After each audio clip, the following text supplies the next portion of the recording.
বন্ধুরা সবাইকে স্বাগত।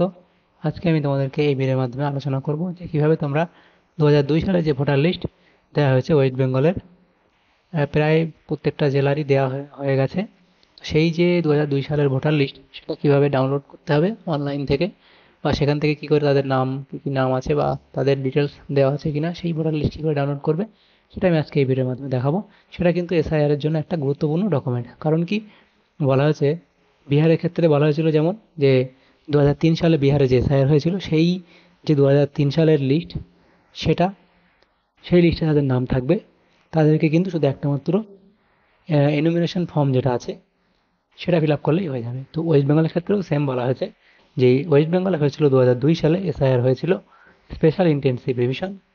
সেই জন্য কি 2002 সালের যে ভোটার লিস্ট আছে সেই ভোটার তালিকায় যদি কারো নাম থেকে থাকে তাহলে সে তাদের ক্ষেত্রে আর কোনো ডকুমেন্টসের দরকার লাগবে না, শুধুমাত্র একটা ফর্ম ফিল আপ করলেই তাদের হয়ে যাবে।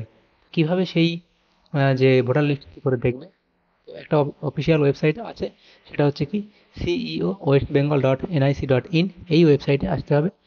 আমি ডেসক্রিপশনে লিঙ্ক দিয়ে রাখবো, সেখান থেকে ডিরেক্ট এই যে ওয়েবসাইট এখানে চলে আসতে পারবে, অথবা লিখতে পারো কোনো একটা ব্রাউজার ওপেন করে সেখানে লিখবে কি CEO West Bengal dot NIC dot in, সেটা করলে এই পেজে ডাইরেক্ট চলে আসতে পারবে। তো আসার পর দেখো এখানে লেটেস্ট নিউজ যেটা শো হচ্ছে, এখানে দেখো বাঁদিকে এই লেটেস্ট নিউজ এর মধ্যে দিয়ে একটা লেখা এখান থেকে চলছে। এই লেখাটা যাচ্ছে, দেখো এখানে আছে কি ইলেকট্রাল রোল অফ এসআইআর 2002, তাহলে এটাতে ক্লিক করে দিতে হবে। এটাতে ক্লিক করার পর নেক্সট এরকম একটা পেজ আবার ওপেন হবে, সেটা হচ্ছে কি ইলেকট্রাল রোল 2002 ভোটার লিস্ট। সেখানে দেখো ডিস্ট্রিক্ট, তাহলে ওয়েস্ট বেঙ্গলের যে ডিস্ট্রিক্টগুলো আছে, যে অর্থাৎ যে জেলাগুলো আছে সেগুলোর নাম এখানে দেওয়া হয়েছে। তো এখান থেকে আপনার যে জেলা হবে সেটা আপনি এখান থেকে সিলেক্ট করে নেবেন এভাবে। তারপর সিলেক্ট করে নেওয়ার পর আমি যেহেতু নর্থ 24টা দেখিয়ে দিচ্ছি, আপনাদের যেটা হবে সেটা এখান থেকে সিলেক্ট করবেন। তো এটাতে সিলেক্ট করার পর দেখো নেক্সট দেখো আবার শো হবে কি electoral roll 2002 voter list district, আমি যেটা সিলেক্ট করেছি সেটা, এবং তারপর নিচে কি এসই নেম এবং এসই নম্বর, এবং সেখান থেকে দেখো আপনার যেটা হবে সেটা এখান থেকে সিলেক্ট করে নিতে হবে। তো এখানে দেখো এতগুলো এখানে আছে, তার মধ্যে আপনার যেটা হবে সেটা আপনার সিলেক্ট করে নেবেন। তো সেটা সিলেক্ট করার পর দেখো এবার আসছে কি পোলিং স্টেশন, অর্থাৎ আপনার ভোট প্রদান কেন্দ্র, অর্থাৎ আপনি যেখানে ভোট প্রদান করেন বা ভোট হয় যখন, তখন আপনি কোন স্কুল বা যেখানে গিয়ে ভোট আপনারা দিয়ে থাকেন সেটার নাম এখানে সিলেক্ট করতে হবে, অর্থাৎ পোলিং স্টেশন নেম কোনটা সেটা আমাদের দেখতে হবে এখান থেকে। তো আপনার যে পোলিং স্টেশন নেম হবে সেটা আমরা এখান থেকে দেখে নেবেন। নেওয়ার পর দেখো এখানে কি আছে, এই যে ফাইনাল রোল ডান দিকে যেটা আছে, যে ফাইনাল রোল, এই ফাইনাল রোলের যে অপশানটা আছে সেখানে আপনাদেরকে ক্লিক করতে হবে, এই ফাইনাল রোলের উপরে ক্লিক করতে হবে। এই ফাইনাল রোলে দেখো ক্লিক করে দিলে কি হবে, এখানে একটা ক্যাপচা শো হবে। এই ক্যাপচা ভ্যালুটা এখানে লিখতে হবে, এখানে যেটা দেওয়া আছে সেটা এখানে দেখে দেখে আপনাদেরকে টাইপ করে দিতে হবে।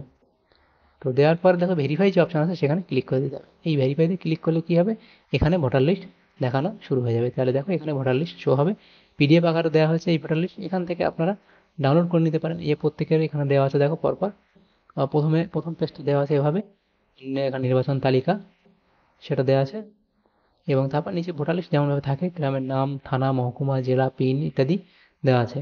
এবং দেখো টোটাল সেই যে ভোট কেন্দ্র সেখানে কতজন টোটাল ভোটার আছে, পুরুষ কতজন, মহিলা কতজন, ডিটেলস লেখা আছে। নিচে দেখো যেটা আছে কি এখানে ক্রমিক নম্বর এবং তারপর বাড়ির নম্বর এখানে বলা আছে, তারপর নির্বাচকের নাম, সম্পর্ক এবং সম্পর্কিত ব্যক্তির নাম অর্থাৎ পিতামাতার নাম বা স্বামীর নাম, তারপর তার লিঙ্গ, বয়স ইত্যাদি, এবং সচিত্র পরিচয়পত্র নম্বর অর্থাৎ ভোটার কার্ডের নম্বর এভাবে দেওয়া আছে। তো এভাবে এখান থেকে আপনারা দেখে নিতে পারবেন আপনাদের নাম এখানে আছে কিনা। তো আজকে ভিডিওটা এটাই ছিল। তোমাদের যদি সামান্যতম উপকার এসে থাকে ভিডিওটা অবশ্যই একটা লাইক করবে, আর কি করবে বেশি বেশি করে শেয়ার করবে আপনাদের বন্ধু বান্ধবদের কাছে, তাহলে তারাও এখান থেকে কিন্তু তাদের যে ভোটার লিস্ট সেটা এখান থেকে ডাউনলোড করে নিতে পারবে।